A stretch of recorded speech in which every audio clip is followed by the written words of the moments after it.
absolument déjà, j'étais très jeune, mais je voulais toujours être CEO. Donc j'avais, je sais pas, 33 ans, 34 ans.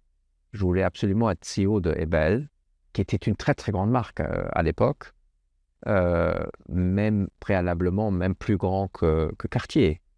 Alors ceux qui m'ont connu ou qui me connaissaient m'ont dit, c'est incroyable, on pensait que tu allais démissionner beaucoup plus tôt. Et ceux qui ne me connaissaient pas se sont dit, mais il est fou furieux ce mec-là. J'étais le patron, et évidemment j'avais une vision des choses qui était diamétralement opposée à ce que les gens faisaient au début. Et là aussi, encore une fois, la presse m'a assassiné parce qu'ils ont vite vu ce que je voulais faire. Et tout le monde m'a dit, mais vous allez vous planter. Vous allez planter la marque. Et d'ailleurs, après, l'ex-propriétaire a très rapidement vendu ses actions et est parti parce qu'il était en total désaccord. Il était président du board. Il était en total désaccord avec ce que je faisais. Moi, je voulais créer une marque de luxe qui soit plus cool et plus relax que les marques traditionnelles suisses dans notre gamme de prix. Et c'est pour ça qu'on est tout de suite allé dans le surf, ce que faisait personne à l'époque, ou dans le triathlon. Ce qui est drôle, c'est que tout le monde fait du surf aujourd'hui. Toutes les marques de luxe sont dans le surf. Mais à l'époque, personne n'y était. L'industrie du luxe par ceux qui la façonnent. Je m'appelle Lou Dana et bienvenue dans la saison 2 du podcast du luxe. Je suis la cofondatrice de la startup Grace qui permet aux marques de luxe de protéger les biens exceptionnels de leurs clients de manière automatique et gratuite afin qu'ils les portent en toute sérénité partout dans le monde. Une nouvelle norme qui tend à se généraliser pour toute l'industrie du luxe de par les bénéfices importants que cela génère autant pour les marques que pour les clients. Pour en savoir plus, cliquez sur grace.io ou les liens dans la bio. Vous avez été plus de plusieurs centaines de milliers à écouter la première saison du podcast du luxe. C'est un grand merci. Pour cette nouvelle saison, nous partons encore une fois à la rencontre d'invités de marques que j'ai eu la chance de rencontrer à travers Grace. Ils ont accepté de se livrer pour vous révéler tous les secrets de ce qu'il y a derrière des pièces iconiques et des grandes maisons que vous connaissez. Bulgari, Chanel, Hermès, Rolex.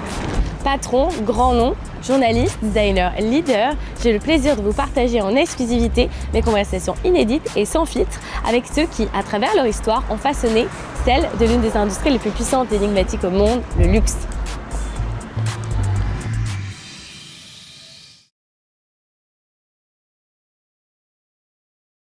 Bienvenue dans ce nouvel épisode du podcast du luxe où je reçois Georges Kern, qui est le CEO de la marque Breitling. Dans ce nouvel épisode, on a vraiment la chance de revenir sur tout le parcours assez incroyable de Georges, qui est une vraie personnalité dans cette industrie, qui a fait ses classes notamment chez Richemont, avec IWC, pour avant de reprendre la marque Breitling, qui a vraiment été un grand moment pour l'industrie, beaucoup de risques, et comment elle a réussi en quelques années à relancer, repositionner la marque, à en faire vraiment un succès. On parle de beaucoup de choses, on parle de la NFL, on parle de l'amour du risque, on parle de comment faire l'image d'une maison, comment on repositionne avec de nouveaux produits, etc. Bref, un épisode incroyable qui j'espère vous plaira autant qu'à moi. Je vous souhaite une très belle écoute sur le podcast du luxe. Bonjour Georges. Bonjour Lou. Merci beaucoup de me recevoir aujourd'hui au sein de Breitling à Zurich. Avant de commencer et de vous présenter, est-ce que vous pourriez me dire un peu ce que ça représente justement d'être là, dans ce HQ à Zurich? Pourquoi d'ailleurs s'il faut? Bon, c'est notre bureau marketing et c'est plus facile de recruter du monde au marketing pour être à Zurich qu'à Granges, où nous avons notre headquarter, qui est près de Vienne. On a à Granges le développement produit, les achats, l'assemblage, un petit peu la SAV, alors qu'à la Chaux-de-Fonds, on a la vraie production. Et ici, on a tout notre centre marketing et on a mis ça en place. Donc, c'est tout à fait pratique. Et on a beaucoup de collaborateurs étrangers qui évidemment surtout les jeunes qui évidemment préfèrent vivre à Zurich. Ouais, moi, j'ai découvert Zurich hier et je trouve ça génial. C'est génial. Ouais, c'est sublime. Georges, est-ce que vous pourriez présenter, s'il vous plaît? Version courte ou... Oh, on est là pour parler. Donc, Georges Kern, en fait, mon vrai prénom, c'est Georg, parce que je suis né en Allemagne. Ma mère était allemande, mon père était français.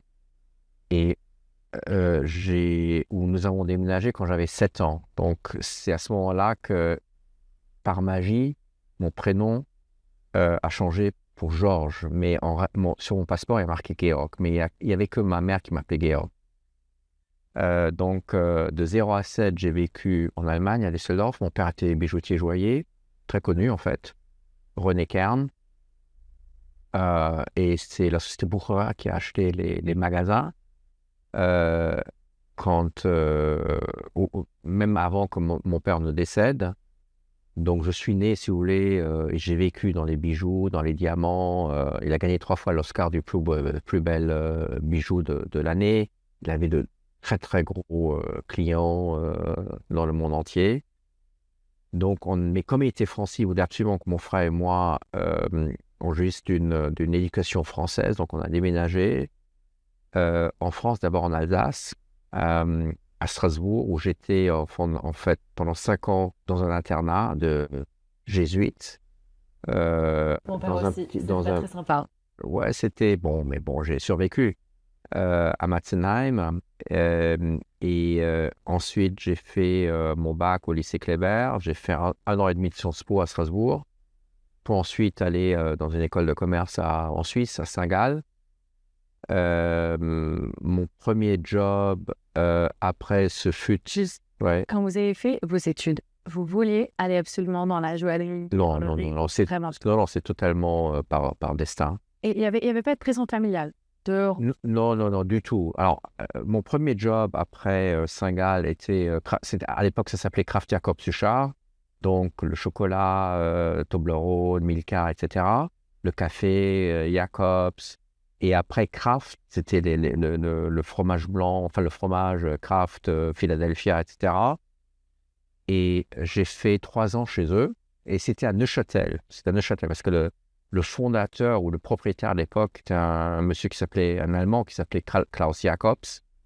Et après, la vente à Kraft, le head office a déménagé à Zurich. Et moi, j'ai été recruté à l'époque, j'avais 28 ans, par TAG Heuer. Et TAG Heuer, à l'époque, était en fait une société qui venait d'être acquise justement par TAG, par le groupe TAG, Technique d'Avant-Garde, et gérée par 3 consultants ou 3 ex-consultants, Christian Viros, Luc Perramont et Philippe Champion, qui étaient tous des consultants de Booz Allen. Donc, ils ont complètement restructuré la société à l'époque.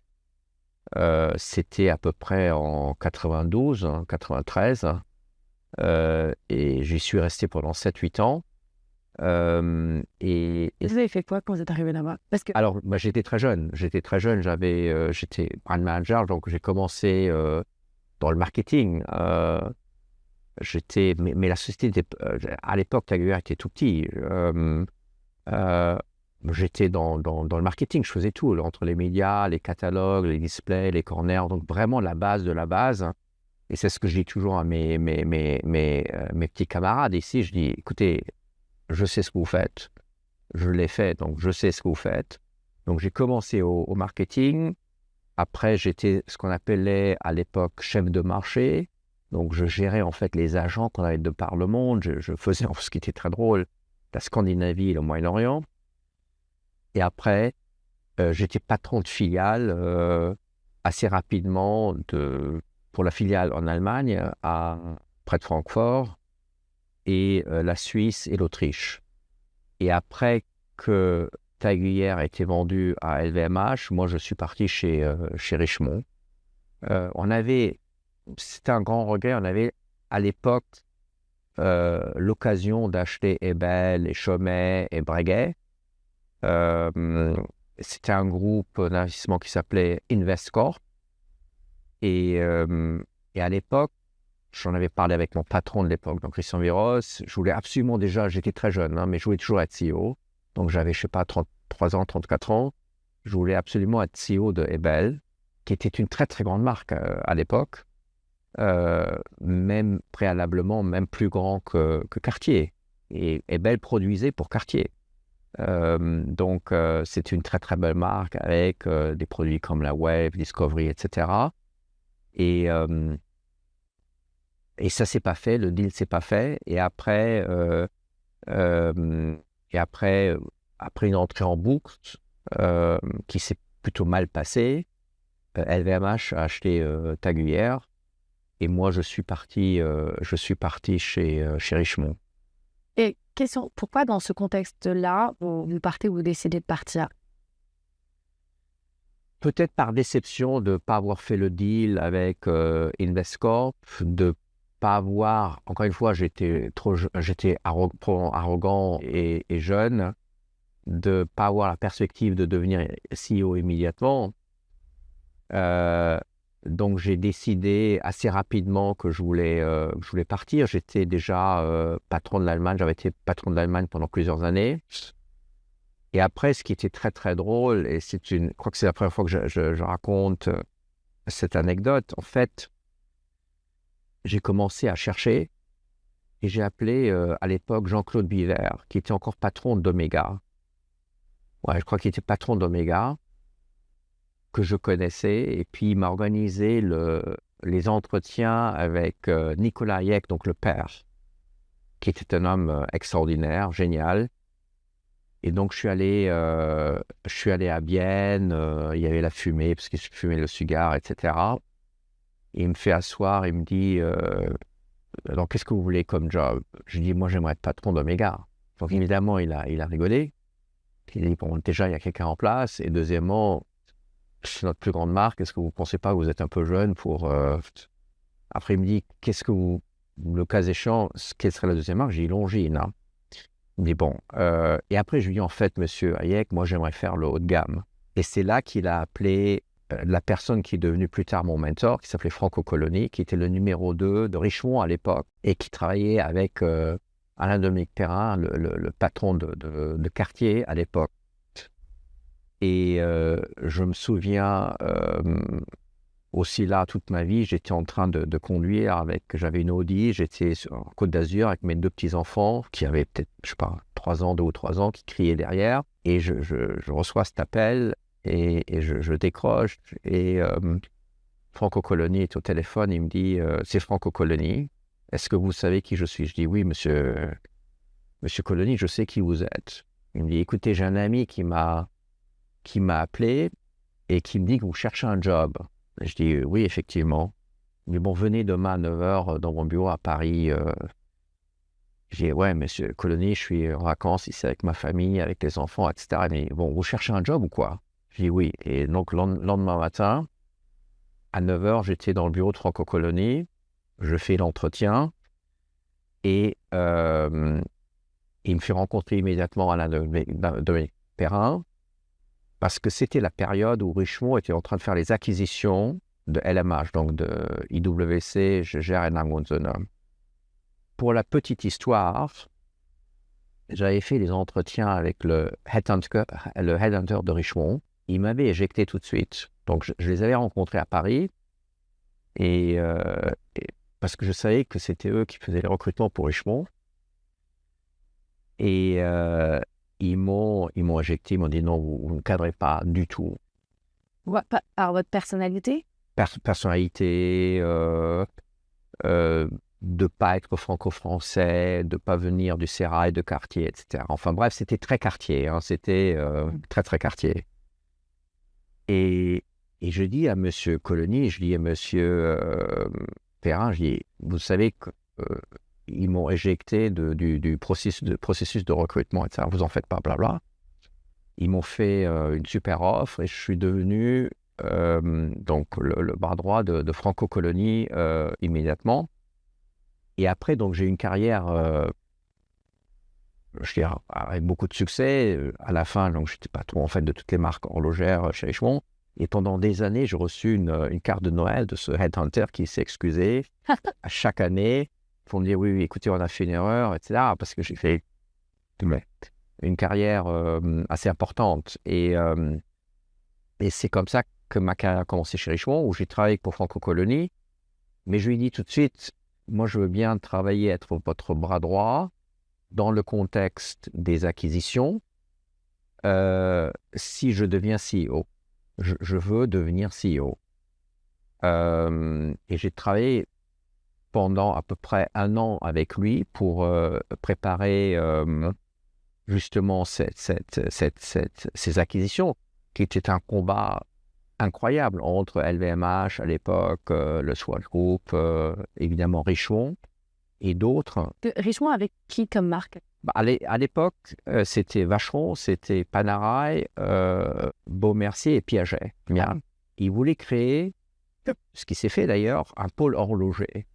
Et la force de LMH, donc de Jaeger, IWC, Lang & Söhne, était d'être des manufactures, donc d'avoir la compétence technique, Savoir-faire. le savoir-faire, etc. Et il s'agissait, à côté de la joaillerie, à l'époque, Van Cleef était tout petit, c'était vraiment quartier, et il s'agissait de créer une compétence horlogère dans le groupe et de créer un vrai pôle horloger. C'est pour ça qu'il voulait racheter ces 3 marques. Et là, donc, j'ai travaillé avec Franco Coloni, et c'est là que j'ai rencontré pour la première fois aussi Johann Rupert. J'étais dans toutes les réunions. Là, je ne vais pas vous donner les détails. Ça, je le ferai à titre posthume. Je vais écrire un livre et je donnerai les détails, mais ça, je ne le fais pas maintenant. Et effectivement... Ça doit être sportif. Moi, je me suis toujours très bien entendu avec M. Rupert, qui est un homme extraordinaire. Mais c'était une vraie bataille. C'était très cher et c'était la première très très grosse acquisition dans ce process de consolidation qui a suivi, si vous voulez, cette acquisition. Et comment ça se passe en fait chez cette acquisition? Est-ce que c'est à chaque fois des enchères? C'est celui qui souhaite... Non, alors à l'époque, LMH appartenait à Mannesmann, c'était un groupe allemand qui a été vendu à l'époque à Vodafone, un groupe de télécom anglais, et eux, ils voulaient se débarrasser d'une certaine manière de la partie non stratégique du groupe. Et c'est là qu'ils l'ont mis en vente. Et effectivement, à la fin, c'était une bataille entre LVMH et Richemont. Et j'étais en fait, on avait une réunion, ça aussi c'est une anecdote assez incroyable. On était à Londres et j'ai pris la voiture avec M. Perrin dans sa Bentley. Et tout à coup, il me dit on a gagné. Donc c'était assez incroyable d'avoir, parce qu'on avait tout préparé, etc. Il y a eu une vraie bataille pour ces marques. Et je me souviens avoir été dans la voiture quand il a eu les nouvelles que justement on avait pu acquérir des marques. Et c'était à l'époque, je crois que c'était 3,2 milliards pour ces 3 marques. Et évidemment, après, j'ai travaillé auprès de M. Coloni et de M. Blümlein, qui était le patron des marques LMH. Donc Günther Blümlein, qui est une légende de l'industrie, un ingénieur allemand qui a, après la réunification de l'Allemagne, a relancé Lang & Söhne avec l'aide de Jaeger-LeCoultre et d'IWC. Donc c'est eux qui ont d'une certaine manière aidé au développement aussi technique de la renaissance de la marque Lang & Söhne. Et tout ça, c'était sous le contrôle de Günther Blümlein. Et après, Günther Blümlein est devenu en fait patron de tout le pôle horloger et malheureusement est décédé très rapidement d'un cancer. Donc j'ai travaillé avec lui pendant quelques mois et malheureusement il est décédé très rapidement. C'est un homme aussi extraordinaire et en fait toute ma vie j'ai eu la chance de toujours travailler avec des hommes exceptionnels, que ce soit chez Kraft Jacobs Suchard, et c'est tous devenus des amis. Donc, à l'époque, le patron du groupe Kraft Jacobs Suchard, c'était un monsieur suisse qui s'appelle Nico Issenmann, qui était après patron de Barry Callebaut. Après, j'ai travaillé avec Christian Viros, où j'ai beaucoup appris avec lui et Luc Perrin et Philippe Champion, et après avec Franco Coloni, Alain-Dominique Perrin et évidemment aussi Johann Rupert. Donc, j'ai toujours eu la chance d'être en direct avec ces personnes. Donc, j'étais très très jeune et j'ai toujours été confronté à des gens exceptionnels qui m'ont beaucoup appris. Et Günther Blümlein en faisait partie. Il m'a donné un livre parce que j'étais très ambitieux et Et je voulais aller trop vite que la musique. Et un jour, là aussi, j'ai lu le livre à la maison. Il m'apporte un livre en allemand qui s'appelle Kunst der Langsamkeit, qui en gros veut dire l'art l'art dans le fait d'y aller mollo, en gros. Die Kunst der Langsamkeit, donc de ne pas aller vite, l'art de ne pas aller vite. Parce qu'il dit, vous allez trop vite. Et lisez ça, et dans une semaine, on en reparle. Voilà.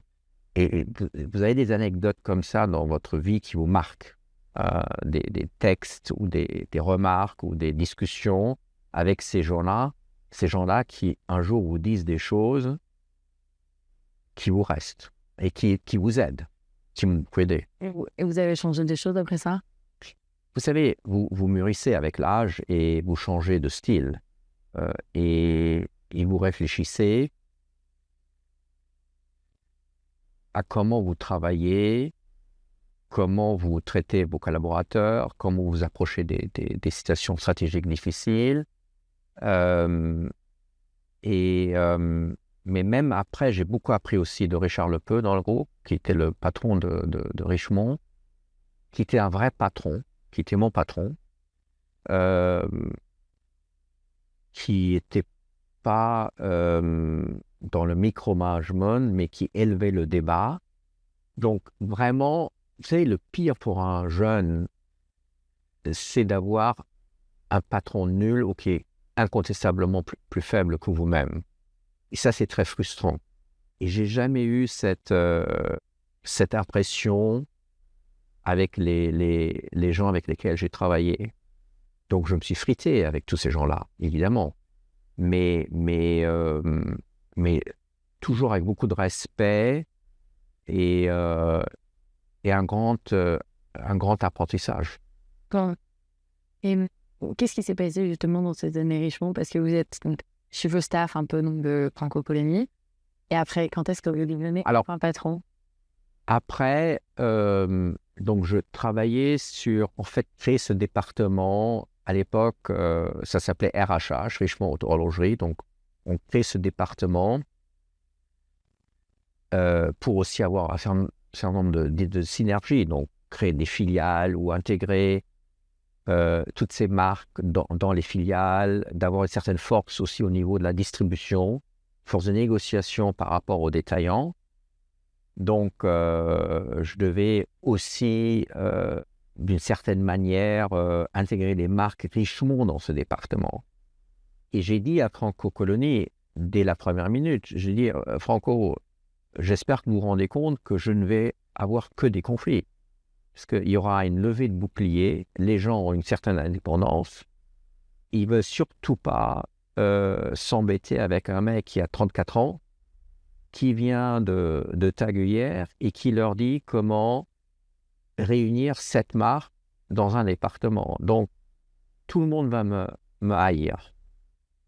Je veux bien le faire, mais je veux une garantie d'être CEO après cet effort. Il m'a dit OK. Donc, j'ai travaillé à l'intégration de ces marques. J'ai évidemment eu les conflits. Mais je pense qu'avec l'aide aussi de différents managers, notamment régionaux, à l'époque,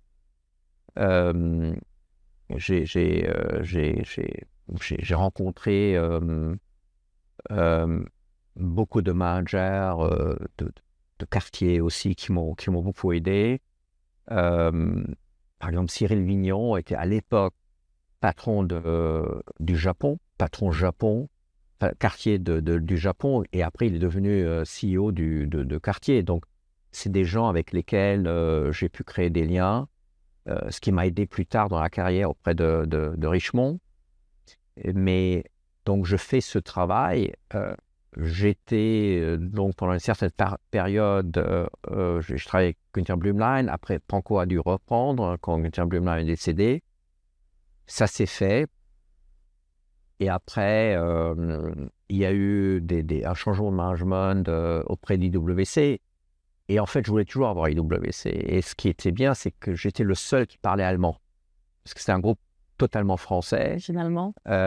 Et personne ne voulait aller à Schaffhouse ou à Zurich. Donc, ça n'intéressait absolument personne.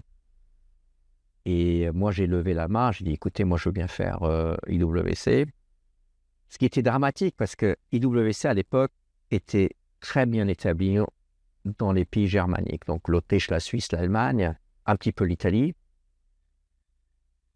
Et je me souviens, la première conférence de presse qu'on avait à Schaffhouse, j'avais en fait toute la presse contre moi, parce qu'ils disaient, mais comment un mec de 36 ans est capable, aurait le potentiel de gérer une marque comme IWC, iconique, monde d'aviation, etc.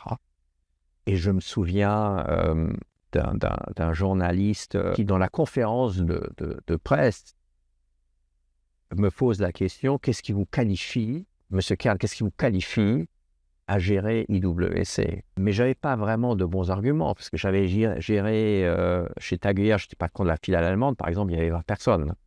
Mais je n'ai jamais été dans le produit, je n'avais jamais été dans la manufacture, je n'avais jamais été dans une distribution mondiale, etc., etc.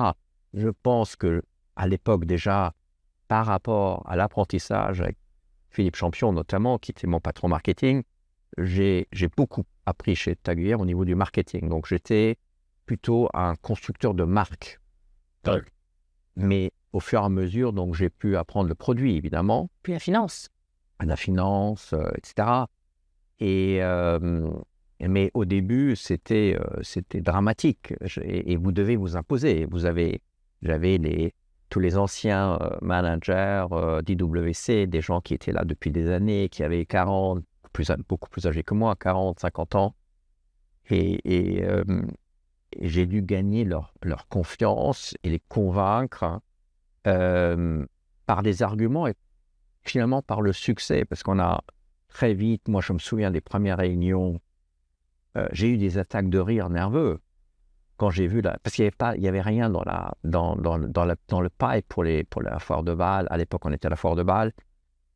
Et je me souviens de ces réunions, et on en rigole encore aujourd'hui avec mes anciens copains de IWC. Il n'y avait rien dans le... Et on a assez rapidement quand même développé les produits intuitivement. Donc on a, par exemple, la portugaise n'était pas aussi forte qu'aujourd'hui. Donc on a lancé les premiers cadrans bleus, les premiers index bleu donc des choses qui sont totalement naturelles aujourd'hui dans une gamme qui n'existait pas à l'époque. Parce que quand vous reprenez WC, ça avait déjà été racheté par Richemont. Oui. Il n'y avait pas eu de restructuration de marque. Non. Et puis même, il y avait combien d'employés?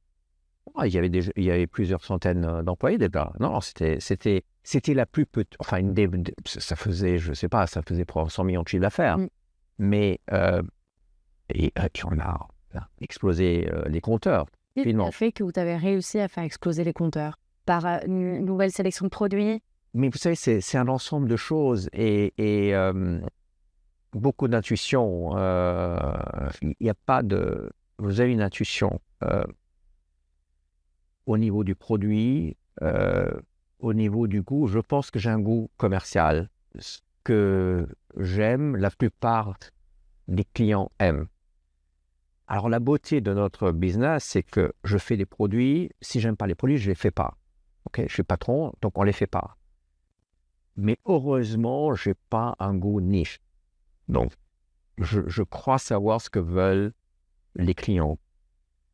Donc, beaucoup d'intuition. Et à l'époque, c'était cette fameuse montre pilote qui dominait complètement la collection. Il y avait une autre collection qui s'appelait la Da Vinci.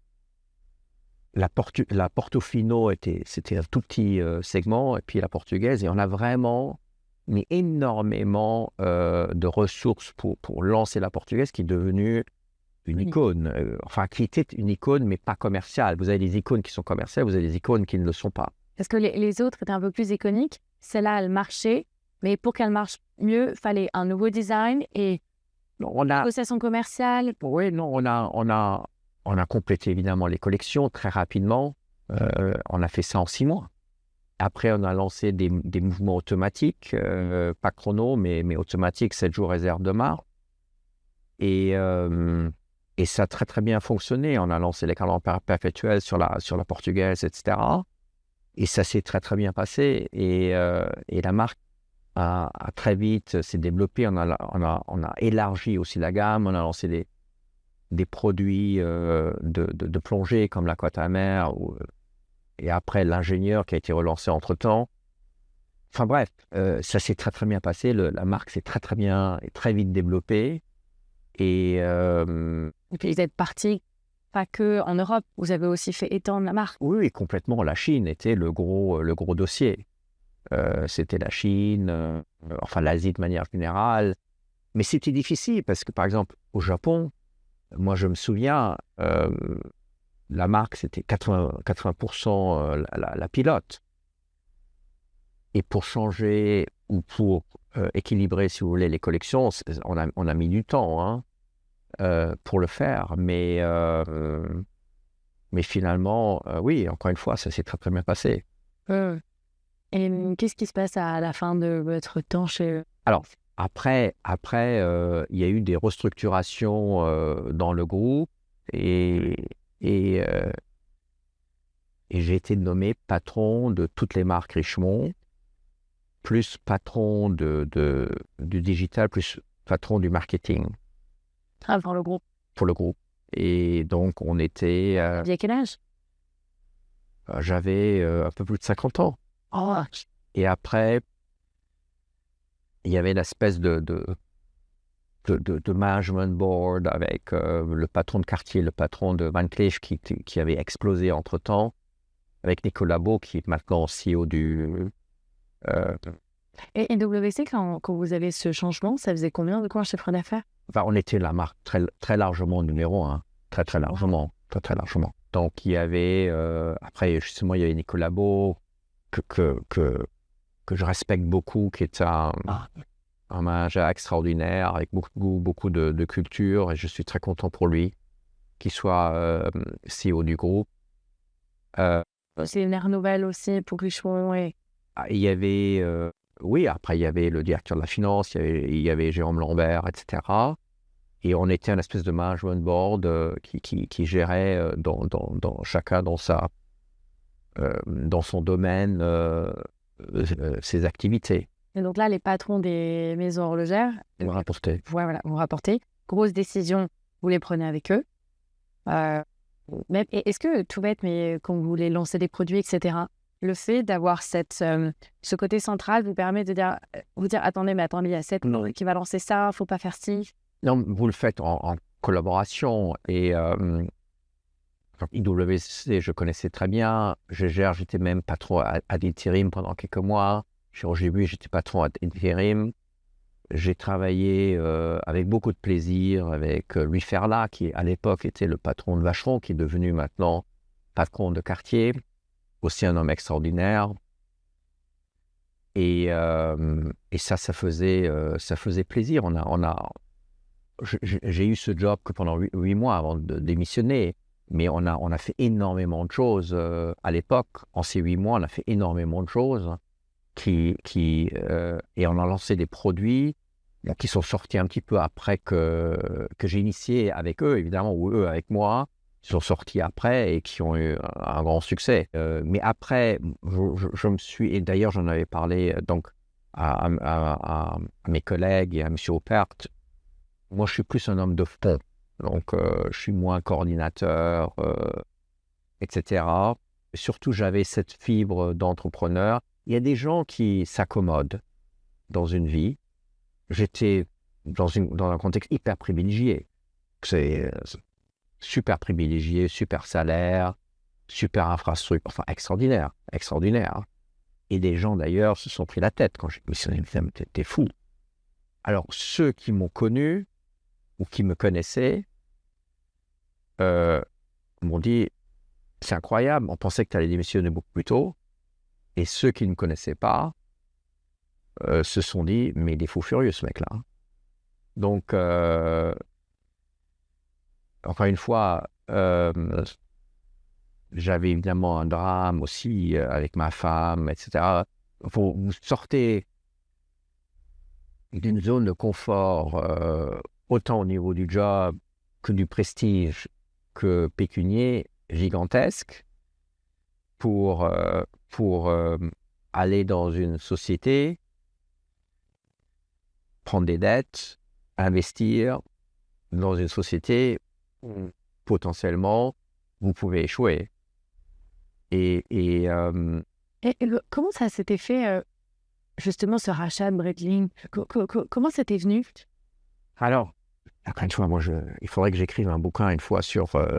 c'était complètement... Enfin, tout était fou à l'époque. Alors, en fait, Breitling, à l'époque, c'était en 2017, a été racheté par un fonds d'investissement qui s'appelait CVC. Et Breitling était à vendre dans l'industrie. Donc, depuis, le groupe ont pu regarder la marque ou décider de ne pas acheter la marque. Et finalement, personne ne voulait acheter. C'était la crise en 2017. Moi, je me souviens, nous, dans le pôle horloger, on a restructuré, on a dû licencier personnel. Donc, on n'était pas du tout... Personne n'était dans un mode d'achat. Personne. Et ça, c'était le coup de génie de CVC parce qu'ils ont eu Breitling pour un prix, je dirais, très modeste par rapport, évidemment, à la valeur d'aujourd'hui. Bien. Donc, et après, il y avait encore propriétaire de l'époque, détenait encore 25% de la société. Ils ont nommé un CEO, etc. Et après, par des hasards, je prends contact avec CVC et il se trouve que mon frère, qui est également dans le private equity, connaissait un des fondateurs qui s'appelle Steve Coulter, qui est fondateur de CVC, et qui me dit, écoute, on va dîner. Je vais, sachant qu'il y avait déjà un CEO, il y avait donc un président du board qui était Teddy Schneider, l'ancien patron et propriétaire qui détenait 25%, qui a mis un patron, et donc ça roule. Et je dîne donc avec Steve.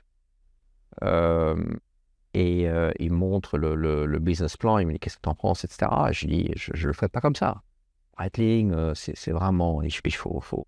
Breitling a une grande histoire, beaucoup plus large que l'aviation. It's a growth brand. Bon, bref. On parle pendant 1 heure et demie. Il me dit, why don't you do it?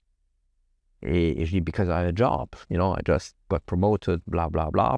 Et c'est à partir de là que s'engendrent les discussions à l'époque avec aussi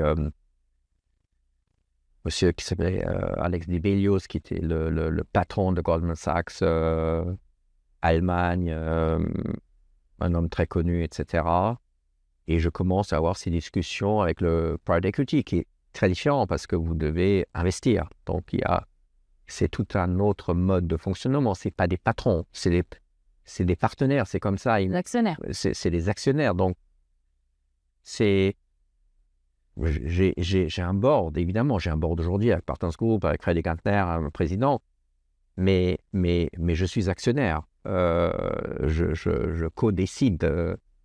Et pendant ces discussions, vous avez dit, si je viens, je veux moi avoir pas juste être patron, je veux aussi être une part propriétaire. Ah non, sinon je ne serais pas venu. Ouais. Si je n'avais pas pu investir, je ne vois pas l'intérêt. Ouais. Je voulais pas être de nouveau employé, j'en pouvais plus. Et c'était pour moi un no-go de ne pas être actionnaire. Mais ce qui était dingue, c'est la rapidité. Il faut que je fasse gaffe à ce que je vous raconte là, parce qu'il y a des choses confidentielles, mais je veux dire, j'ai annoncé mon départ. J'avais pas de clause de non-concurrence, qui est incroyable. J'avais pas de clause de non-concurrence. Et j'ai pu partir très très vite et commencer chez Breitling très très vite. Et ça s'est fait en 48 heures, toute l'histoire, le deal, l'annoncement, le départ. Oui, c'était un choc, mais un choc émotionnel aussi pour moi, parce que moi je me souviens, donc avant d'être nommé patron du pôle horloger, j'avais rassemblé les équipes d'IWC dans le théâtre de Chafouz. Et c'était émotionnel. J'avais passé quand même 15 ans de ma vie là-bas. Et il y avait un silence de mort dans la salle. Il y avait plusieurs centaines de personnes, un silence de mort. Et on sort du théâtre. C'est un moment très émotionnel. Et on marche au bureau. Je monte dans mon bureau à l'étage. Et la réception m'appelle et qui me dit « Monsieur Kern, ouvrez votre fenêtre. » Et je vois dans la cour intérieure les centaines d'employés qui applaudissent. Donc, c'était très, très émotionnel. Donc, le départ de IWC vers Richemont était émotionnel. Et après, évidemment, le départ de Richemont vers Breitling était émotionnel. Parce que, vous savez, la vie, c'est 50% de votre vie personnelle, votre famille, vos enfants, etc., vos partenaires, ou votre partenaire, et 50% de votre vie professionnelle. Et je dis toujours aux gens, il faut au moins qu'un des deux pôles soit solidifié, parce que sinon, vous êtes vraiment en difficulté. Et c'était un départ très abrupt, en très peu de temps. J'ai eu un déjeuner, donc j'ai informé mes actionnaires, j'ai eu un déjeuner et avec M. Ruppert et son fils. Mais encore une fois, c'est quelqu'un qui a une très grande ampleur, qui comprend et qui m'a dit une chose vraiment très sympa et qui m'a dit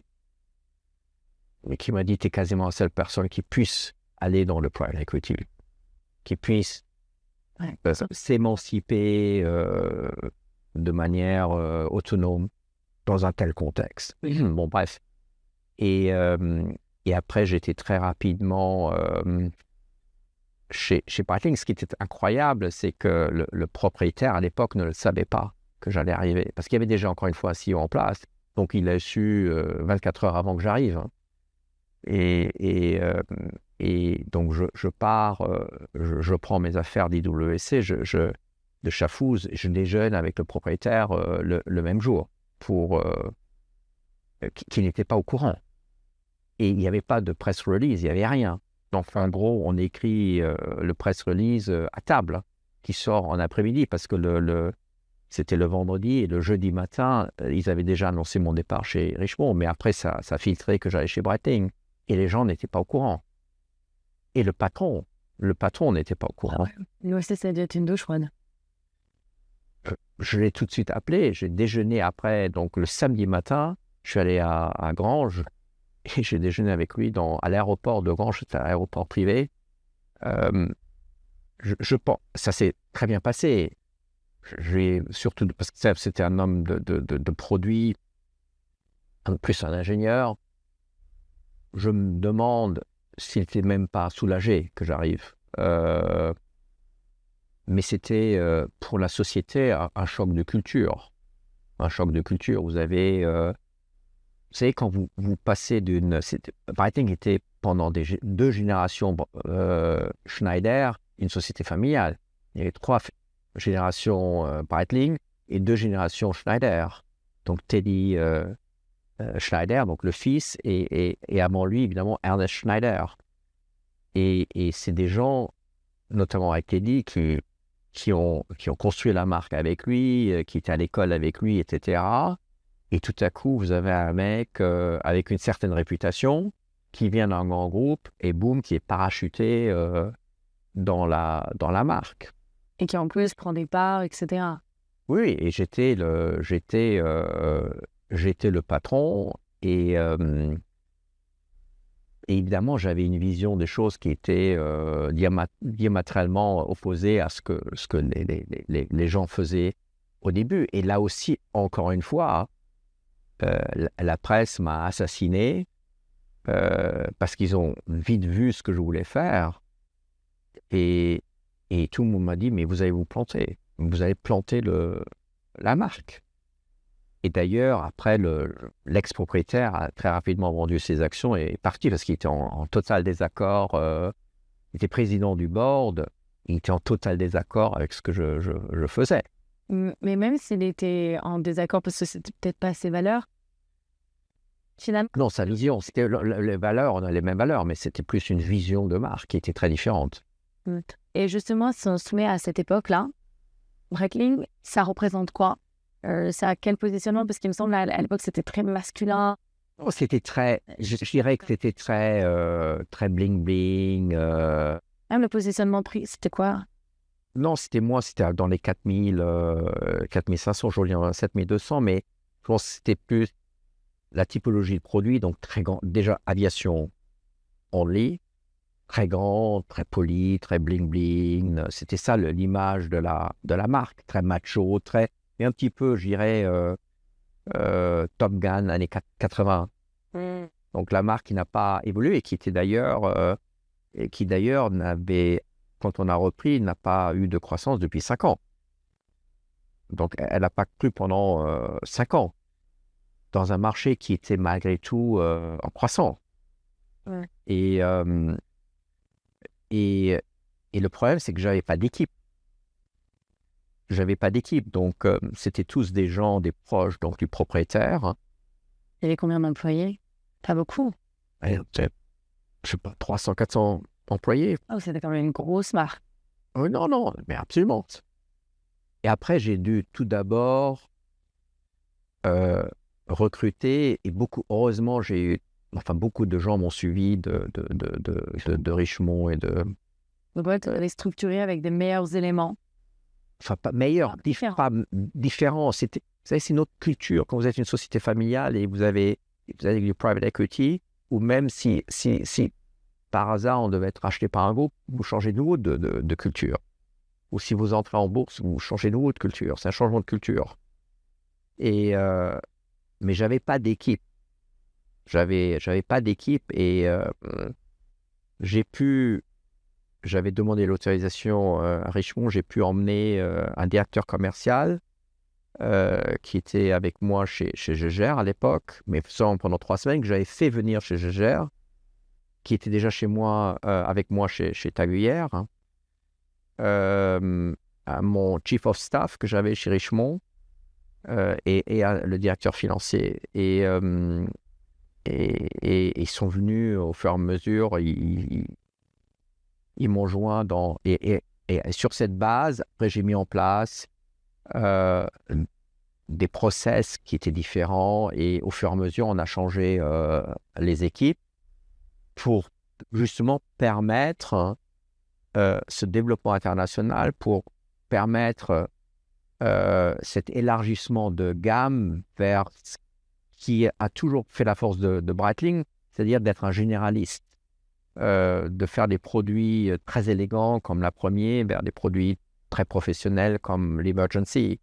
Donc, on a élargi la gamme, on a mis en place des structures internationales de distribution. Et pour ça, vous avez besoin d'une autre équipe. Vous ne pouvez pas jouer avec la même équipe de foot en deuxième division qu'en première division, qu'en Champions League. Vous avez besoin d'autres entraîneurs, d'autres présidents, d'autres joueurs. Ça change la donne. Bon. Et donc là, vous restructurez, vous changez un peu les produits. Beaucoup. Clean, parce que tout à l'heure, vous disiez que vous êtes un constructeur de marque. Comment on fait pour changer l'image d'une marque? Parce qu'il n'y a pas que les produits. Non, mais on a tout changé. On a créé déjà ce concept de pub squad. On a créé ce que vous voyez ici dans les bureaux, cet environnement moderne rétro avec les brick walls, le loft, etc. Moi, je voulais créer une marque de luxe qui soit plus cool et plus relax que les marques traditionnelles suisses dans notre gamme de prix. Et c'est pour ça qu'on est tout de suite allé dans le surf, ce que faisait personne à l'époque, ou dans le triathlon. Ce qui est drôle, c'est que tout le monde fait du surf aujourd'hui. Toutes les marques de luxe sont dans le surf. Mais à l'époque, personne n'y était. Donc nous, on a commencé avec Kelly Slater. J'ai toujours dit, j'aimerais être représenter le luxe inclusif, pas exclusif. Inclusif par rapport à l'approche. Évidemment, nous sommes exclusifs par rapport au prix et à la distribution, mais pas dans l'approche, dans la communication avec le client. Et donc, j'ai dit non au golf, j'ai dit non au tennis, etc. et faisons autre chose. Alors aussi, par obligation, parce qu'on n'avait pas les ronds à l'époque pour faire de gros investissements comme on le fait aujourd'hui avec la NFL aux États-Unis. On n'avait pas les moyens. Donc, qu'est-ce qu'on fait?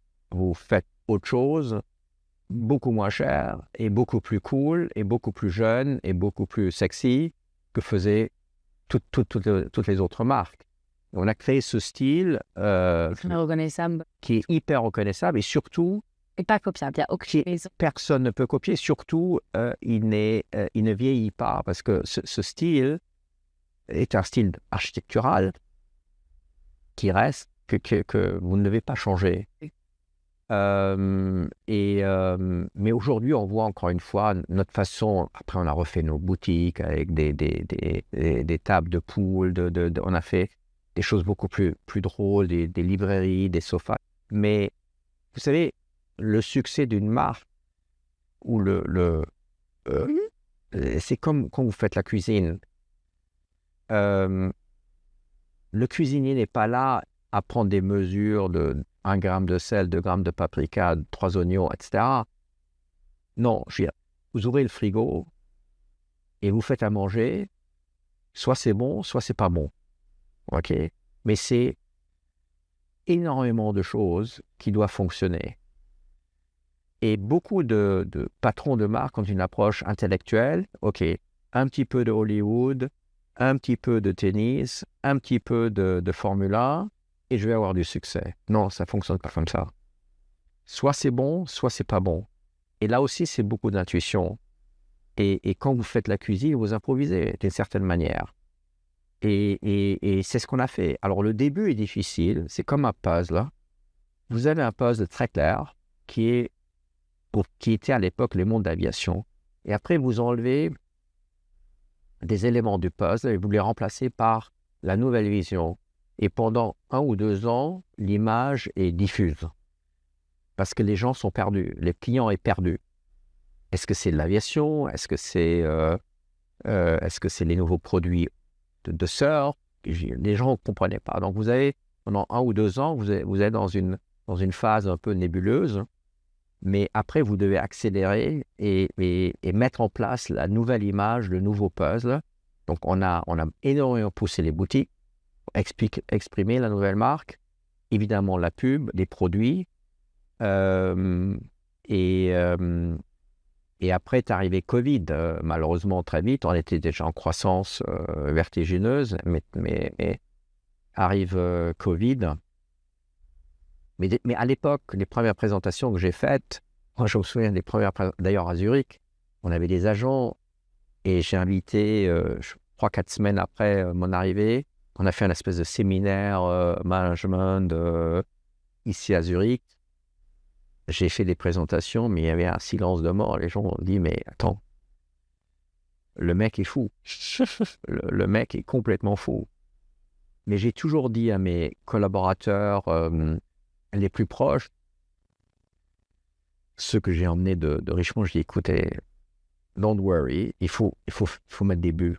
Il faut juste mettre des buts. Il faut gagner. Et quand vous mettez des buts, personne ne discute plus de la stratégie et du plan. Les gens sont juste contents. Donc, on a très vite mis des buts. C'était quoi vos premières victoires? Je pense qu'on n'avait pas le temps.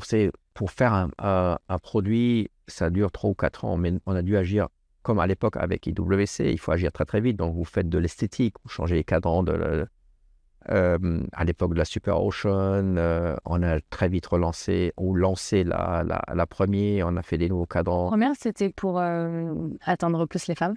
Non, à l'époque, c'était surtout la pièce homme, mais pour parler d'histoire. Les gens ne connaissaient pas l'histoire de Breitling.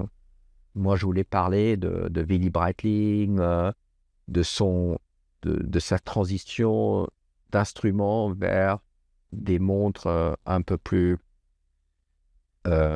esthétiques. C'était surtout pour parler des mouvements, de tout ce que faisait en réalité la richesse et la force de Breitling. Ça n'existait pas. Et les gens avaient oublié. Le collectionneur avec lequel je travaille, qui s'appelle Fred Mandelbaum, pendant toute cette génération pré-CVC, n'a jamais parlé. Toute cette communauté de collectionneurs n'était pas en contact avec la marque. Et la difficulté était pour nous de construire un pont entre les collectionneurs qui étaient complètement déconnectés, des acheteurs de Breitling de l'époque qui n'achetaient justement ces montres un peu bling-bling. Et Ah oui, vous aviez vraiment deux types de clients différents. enfin, de communautés différentes. Une communauté des clients et une communauté qui nous achète aujourd'hui, qui étaient plus des gens plus classiques. Et c'était assez frappant. J'ai jamais vécu ça dans la reconstruction d'une marque, de faire face. Vous avez des collectionneurs ou les gens qui connaissent la marque, et après vous avez les acheteurs. Anyway, après j'ai perdu certes énormément de clients qui achetaient l'ancien Breitling parce qu'ils n'aimaient pas le nouveau Breitling. Mais c'est même pas ça la question. La question, quand vous changez de marque, il faut gagner plus de clients que vous en perdez, tout simplement. Et nous, on a gagné beaucoup plus de nouveaux clients que nous avons perdus. Évidemment, aujourd'hui, on a probablement 2 tiers de nouveaux clients et 1 tiers de clients existants, récurrents. Mais c'est normal, vous changez de style, vous changez de clientèle, c'est totalement normal. Mais à l'époque, j'ai dit encore une fois, mes collaborateurs, quand ils ont vu, donc aussi que ce soit la presse ou les agents ou les patrons des filiales, il faut gagner la confiance par rapport au succès. Il faut avoir du succès.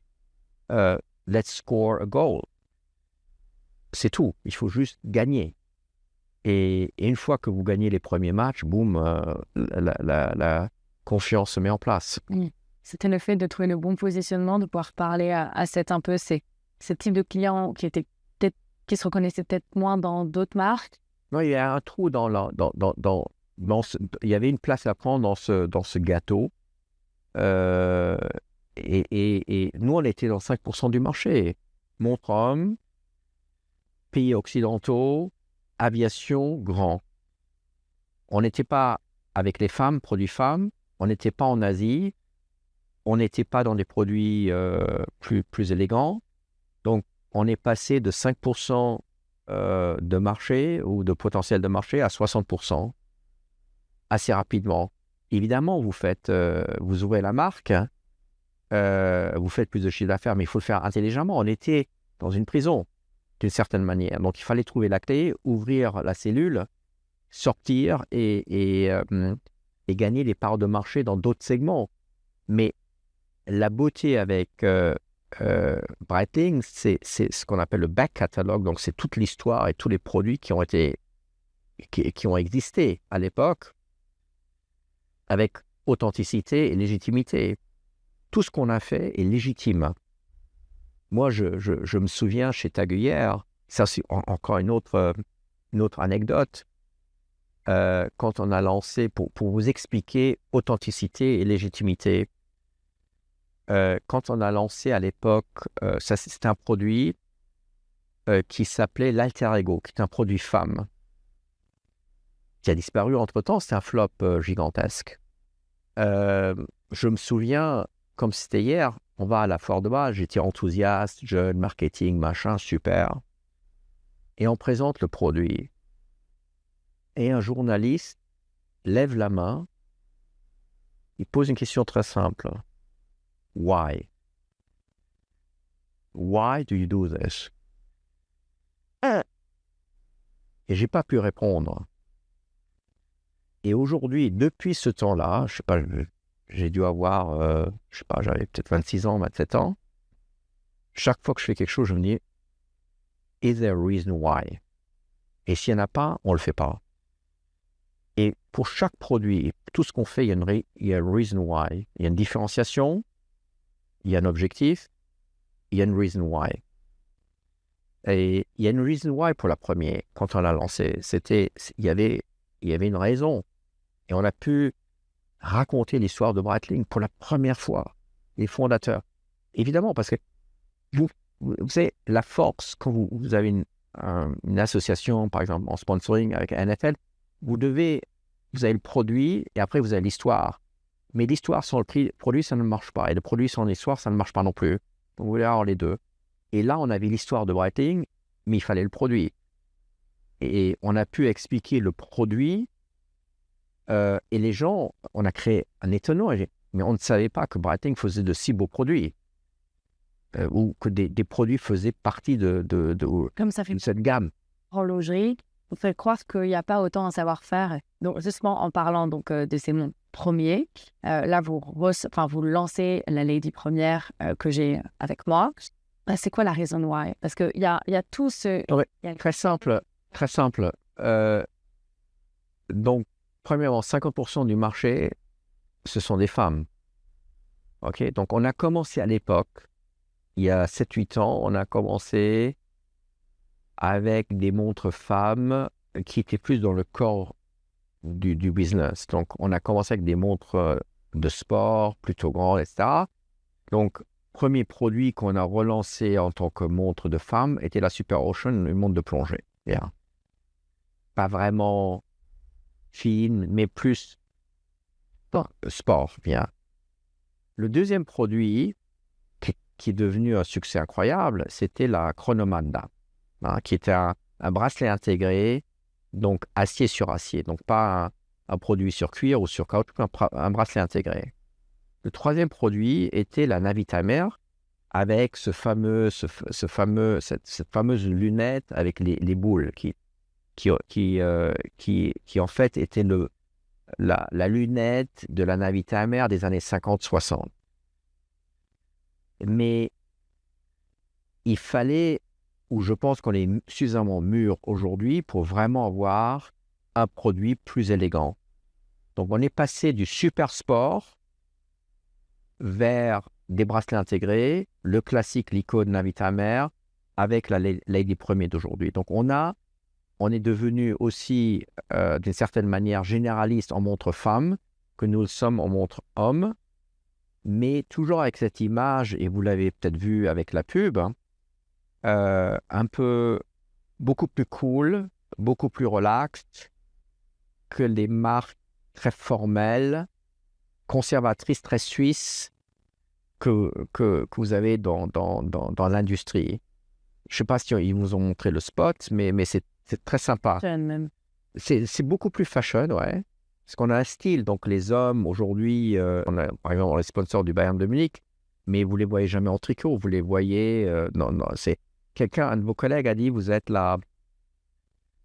J'ai eu 2 cours de journalistes que j'aime bien souligner. En fait, 3 même.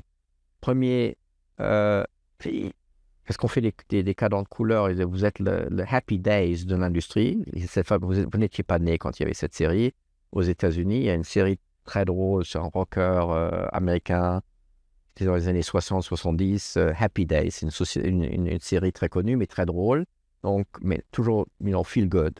Donc, vous êtes le Happy Days. Ça, c'est c'était un des quotes d'un des journalistes. Et j'ai une autre quote que j'aime beaucoup, que je raconte, une anecdote que je raconte toujours, justement en parlant de notre segment femme et du style un peu masculin de nos boutiques. Et on était en Suède et on a ouvert notre boutique à Stockholm, aussi ce style, etc. Et j'ai cette interview avec cette journaliste de Vogue. Donc, il y a cette Suédoise qui rentre, donc 1m85, très belle, etc. Elle s'assoit, etc. Et on discute de la boutique. Je lui pose la question, what do you think about the boutique and how do you like it? Would you live in such an apartment? Parce que c'est très convivial ici, etc. And do you think it's too masculine, etc. Et puis elle me dit, listen, I think it's very cool. I don't think I'd like to live in such an apartment. But let me tell you, I'm definitely going to date the guy who has this apartment. Et je trouvais ça assez drôle et assez juste. Donc, on essaie aussi dans le segment féminin de créer un style comme avec Lady Premier, et qui soit un petit peu le nôtre, parce qu'un troisième cours d'un journaliste, un jour, il m'a dit vous êtes the streetwear company of the luxury of the watch industry, the streetwear company ou fashion of the watch industry, ce qui est très juste, parce que quand on voit par exemple les shootings qu'on a fait avec Erling Haaland, avec Giannis Antetokounmpo ou avec le Bayern ou avec notamment surtout maintenant avec Austin Butler, on est beaucoup plus cool, beaucoup plus relax dans notre style de vie ou dans notre style de communication que les autres marques. Et c'est authentique, ça correspond. Vous savez, quand vous regardez l'ensemble de nos produits, et je reviens à mon chef de cuisine, it tastes good. It tastes good, c'est parce que c'est cohérent. Mélangez pas les genres. Et surtout, c'est complet. C'est pas 2 ou 3 éléments que vous essayez de mettre ensemble en espérant que ça marche. Donc, ça fonctionne parce que l'ensemble, le 360 fonctionne. Et tout ce que vous allez voir aussi l'année prochaine, dont je ne peux pas encore parler, ça correspond et ça va correspondre à la marque sans que j'en ai la preuve scientifique avec des études de marché, mais ce que nous, au niveau de nos estomacs, quand je parle avec mes équipes, et quand on a nos réunions, on est convaincu de la cohérence de ce qu'on fait. Et justement, en quoi c'est cohérent et intelligent le partenariat avec la NFL? Parce que c'est énorme. Alors, encore une fois, on est quasiment la seule marque à notre niveau de chiffre d'affaires à ne pas avoir une propriété sportive, que ce soit les Jeux Olympiques ou par exemple une propriété cinématographique ou sportive, Wimbledon, etc. On n'a rien, ou on n'avait rien par rapport aux grandes marques. La seule marque, entre guillemets, à ne rien avoir. OK? Donc, encore une fois, ça a très bien fonctionné. Le surf et le triathlon, mais vous grandissez aussi. Vous savez, vous vous habillez de manière différente quand vous êtes un garçon de 5 ans que quand vous êtes un garçon de 10 ans, 15 ans, 20 ans, 30 ans. C'est la même personne, la même marque, same persona, but you have to dress differently. Et vous devez vous comporter de manière différente. Et aujourd'hui, dans le segment, on est une marque très importante. Et après, on a regardé tout ce qui existait. Et comme on est très fort aux États-Unis, on représente 25% de notre chiffre d'affaires, comme il n'y a rien de plus américain que le football américain, on a commencé à parler avec eux. Et c'est des gens hyper forts, très intelligents. Et vous savez, c'est des milliardaires qui sont propriétaires de ces équipes. Et eux, ils créent la NFL. Donc, ils décident de la politique commerciale et marketing. Ils ont très bien compris notre explication de dire, écoutez, nous, on n'est pas Coca-Cola, McDonald's, Visa, etc. On n'a pas les mêmes moyens, mais on peut vous apporter autre chose. Pour une marque de luxe, on n'est que le début de plus petites marques ou des marques plus luxueuses qui vont être partenaires de la NFL. L'écho a été assez incroyable. Hein. Enfin, on était partout. J'ai jamais vécu ça. Bon, c'était très sympa. Et vous savez, la NFL aux États-Unis, c'est très différent du foot en Europe parce que c'est très familial. Men and women, les enfants. Moi, j'étais au Super Bowl l'année dernière à New Orleans. Les Chiefs contre les Eagles. C'était génial. mais la culture américaine est reflétée dans ce sport. C'est stratégique, c'est tactique, c'est team spirit, c'est loyauté. Il y a beaucoup de valeurs américaines que vous retrouvez dans ce sport et qui correspondent totalement aussi à Breitling. Donc pour nous, c'est un coup. Mais là aussi, la façon dont on réfléchit à l'expression de la marque à travers le football américain, c'est très différent. Je ne sais pas si vous avez vu les vidéos et les films, notre communication là-dedans. C'est très différent de ce que vous pourrez voir et qui correspond très bien, d'ailleurs, à notre style plus relax et plus cool que vous pouvez voir dans le reste de l'industrie horlogère. C'est très approchable, notre façon de communiquer. Et quels sont les autres intérêts et le fonctionnement d'un tel partenariat? C'est que vous allez sponsoriser toutes les différentes équipes de la NFL? Donc on a des droits. Quand vous faites un partenariat, vous achetez en réalité des droits. Vous achetez des droits, vous achetez des logos, vous achetez la possibilité de faire des produits, de faire de la pub. Sinon, tout le monde prendrait les droits. Bon. Donc, nous avons tous les droits de la NFL. Nous pouvons avoir une présence au point de vente. Nous pouvons avoir une présence dans la publicité. Nous pouvons utiliser, si vous voulez, nous sommes présents dans toutes les expressions de la NFL. Nous sommes présents avec la marque. Nous avons 2 équipes, les 49ers et donc San Francisco et justement les Eagles, Philadelphia, pour avoir aussi un lien plus étroit et plus de proximité avec des équipes, pour avoir les shirts, etc. Mais ce qui est génial pour nous, c'est que en réalité, les États-Unis, c'est un grand pays.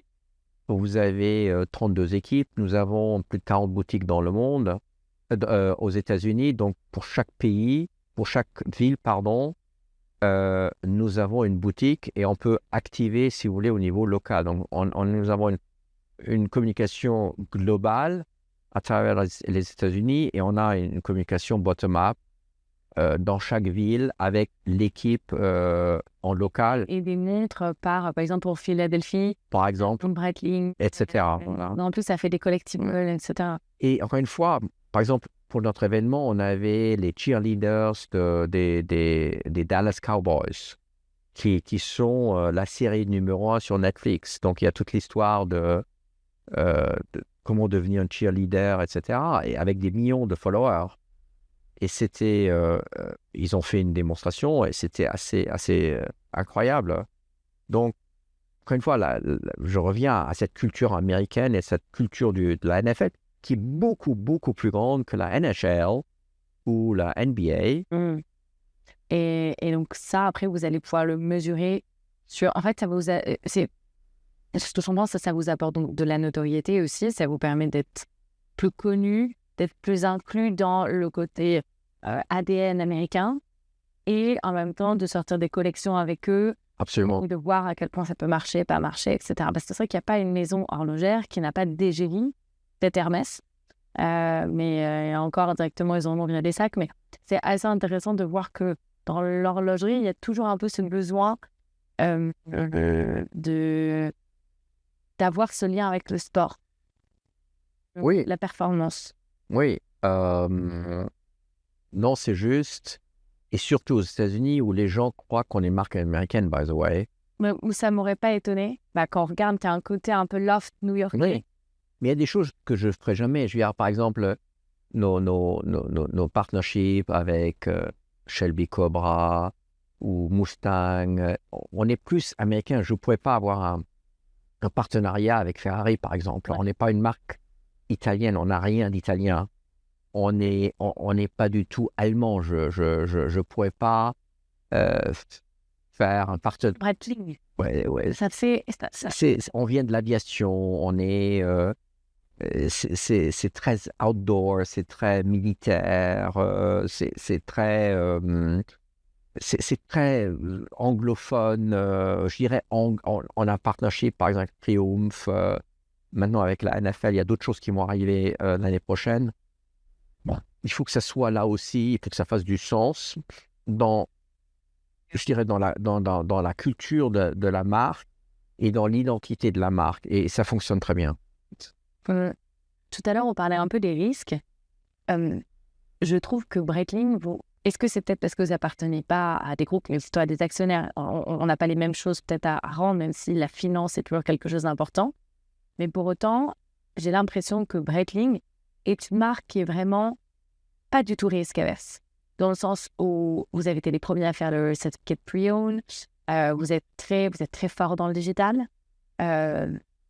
Et il y a beaucoup de maisons horlogères qui, je pense, aimeraient aussi pouvoir avoir cette force d'agir rapidement. Vous pouvez lancer des choses rapidement, vous test and learn, et si ça ne marche pas, c'est pas grave.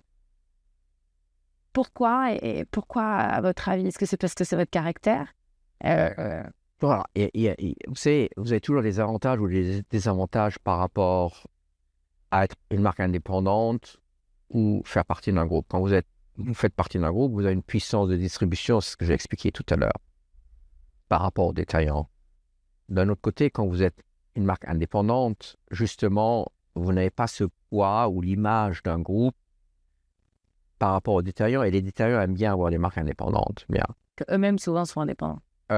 Et nous, on est beaucoup plus agile, beaucoup plus rapide. Bon, ça, c'est déjà par le fait qu'on soit plus petit, on n'a pas des comités.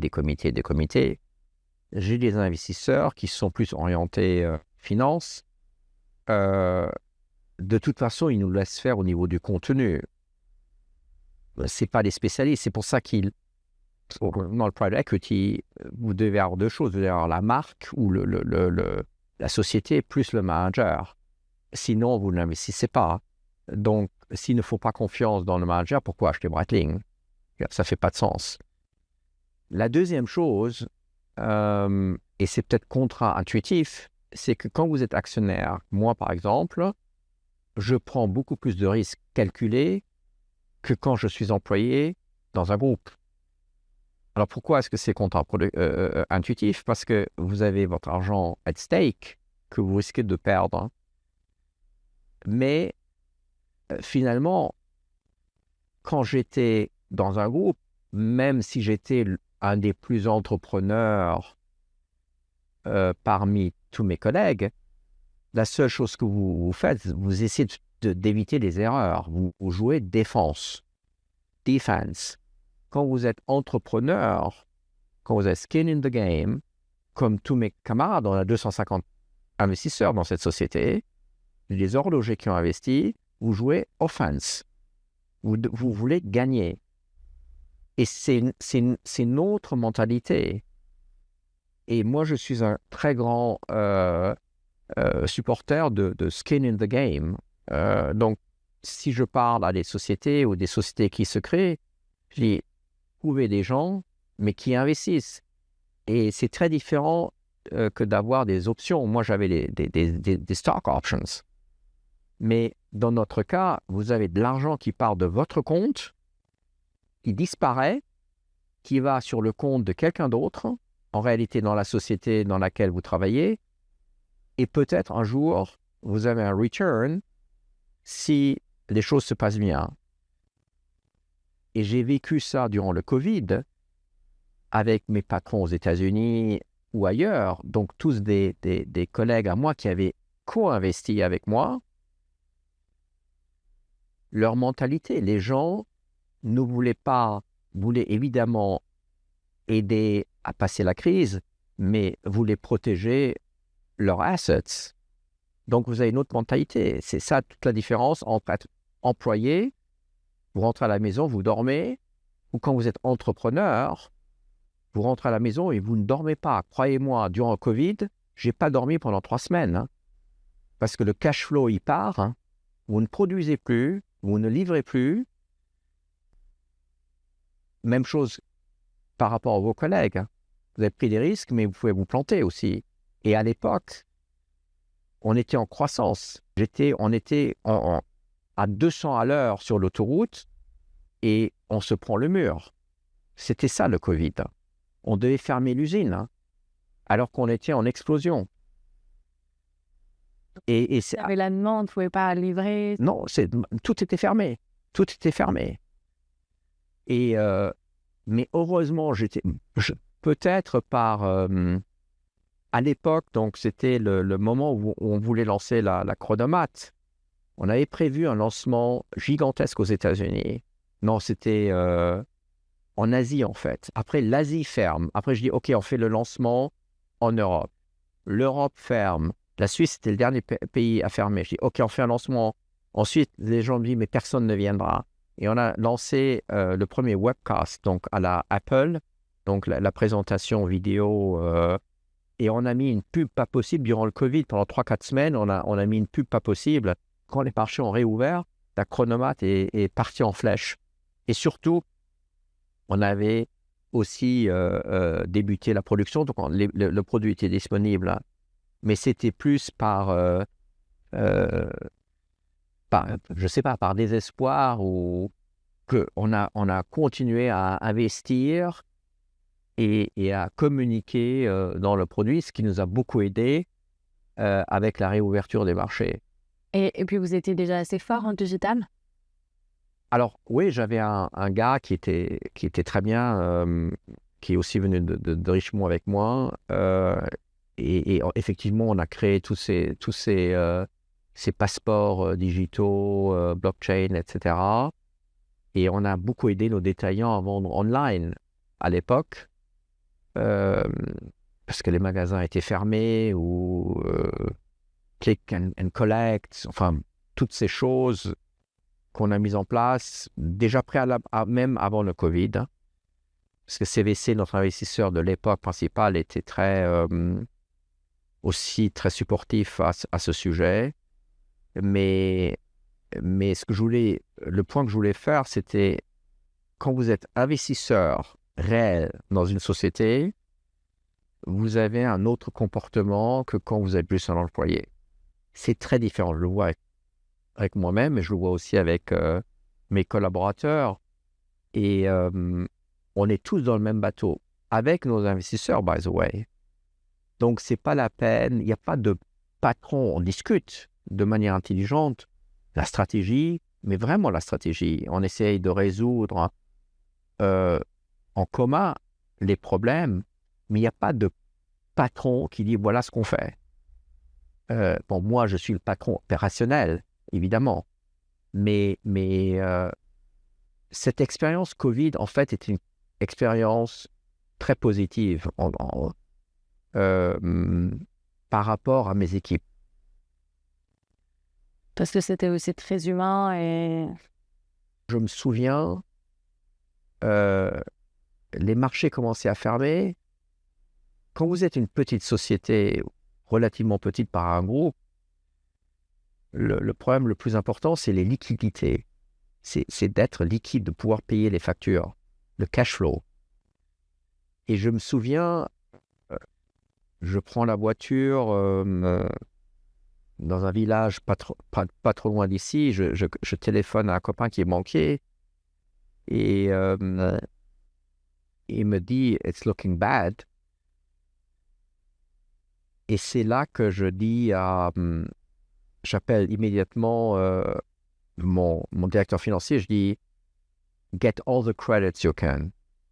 Donc, toutes les limites de crédit des banques, on rend tout l'argent, on s'en fout des taux d'intérêt.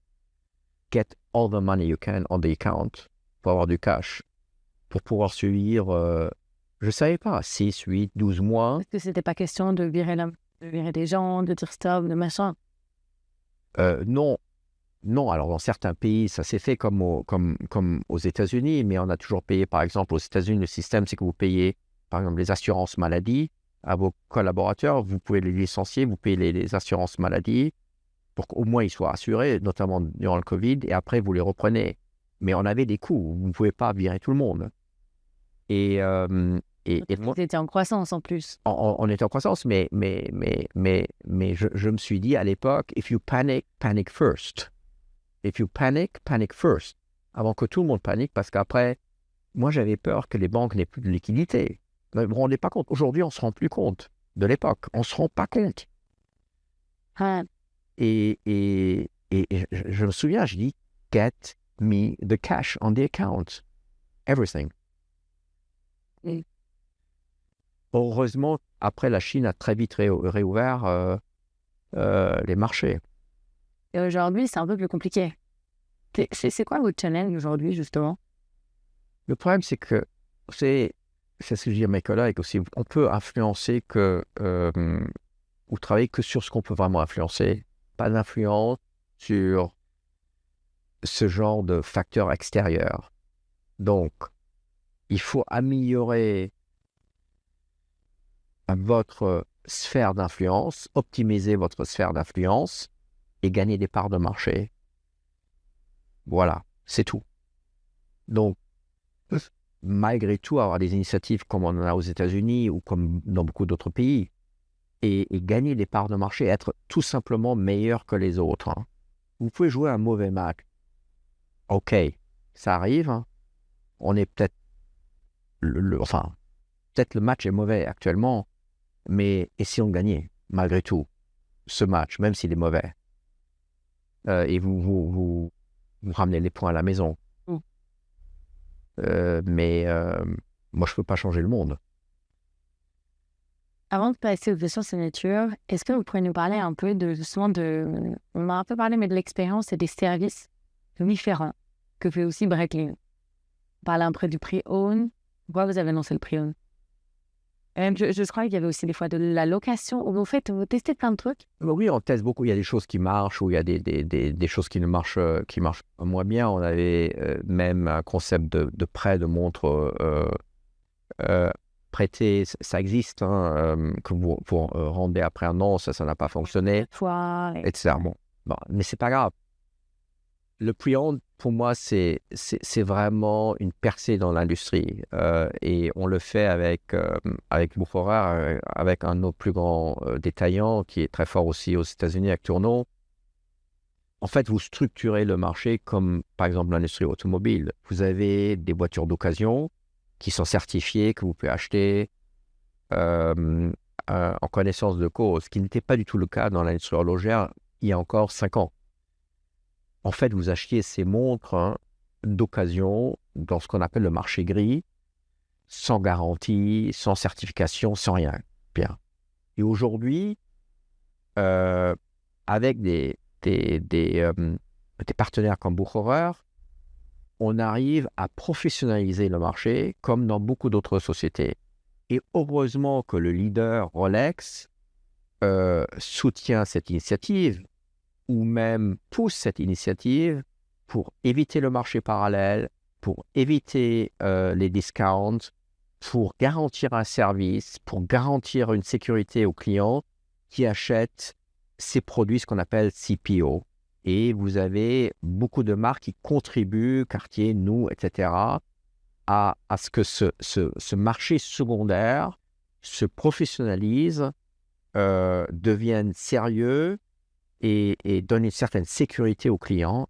Et heureusement que ça s'est fait et beaucoup développé depuis 4-5 ans. Ça n'existait pas il y a encore 10 ans et c'était que du parallèle. Et il y a des trucs où c'est assez dommage. Par exemple, je sais que Chanel, Hermès ou des choses comme ça, officiellement, des vestiaires collectifs, etc., n'ont pas le droit de certifier officiellement. Et voilà. Et on se dit, moi, j'ai acheté, par exemple, une montre de Sonoma. Et en fait, je ne pouvais pas être sûre. Donc, en fait, j'ai dû aller chez la maison pour être sûre. Et ils ne me donnaient pas de certificat. Juste en faisant la révision, je pouvais savoir si vous voulez bien me la rendre ou pas, si c'était vrai ou pas vrai. Et c'est dommage parce qu'en tant que client, la seconde main, c'est un moyen d'acquérir de nos clients. Ça permet aussi d'avoir des pièges vintage. Et c'est dommage des fois de se dire que la maison, elle ne comprend pas que c'est important pour nous. Et le fait que vous puissiez le faire, ça, c'est donnant pour le client. Puis en plus, le client a le droit de revenir en boutique. C'est tout bête, mais quand on est la seconde main, on a l'impression qu'on ne peut pas, alors qu'on est quand même client de la marque. Et puis, ça nous permet d'avoir un lien, de rentrer dans la boutique. C'est quand même une barrière à l'entrée.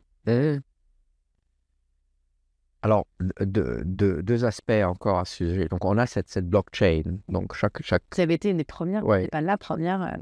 Et surtout, on permet ou on aide le client à ouvrir une blockchain d'un produit plus ancien, pour ensuite suivre la vie du produit, les services, les intervalles des services, la vente, etc. Et vous avez donc un passeport, si vous voulez, individuel par produit. Donc ça, c'est, encore une fois, c'est une réassurance pour le client. Bien. Le gros avantage qu'on a par rapport, par exemple, à l'industrie du cuir, c'est que quand vous révisez une montre en CPO, en Certified Pre-Owned, la montre est complètement démantelée, etc., retravaillée, tout est poli, elle revient quasiment neuve. Hein. Les montres, hein, à part l'esthétique, sont de facto neuves. Et ça, vous ne l'avez pas. Alors, il y a des clients qui disent « Ah non, je préfère garder la patina sur mon cadran, etc. » Mais dans le cuir, c'est beaucoup plus difficile parce que le produit vieillit. Okay? Donc, esthétiquement, quand vous achetez un CPO aujourd'hui par exemple, chez Bucherer, c'est un nouveau produit. Tout est nettoyé, ils remettent de l'huile, tout est repoli, et on ne voit pas la différence entre un produit nouveau et un produit CPO, sauf le fait de savoir que ça a été porté par quelqu'un d'autre. Hein.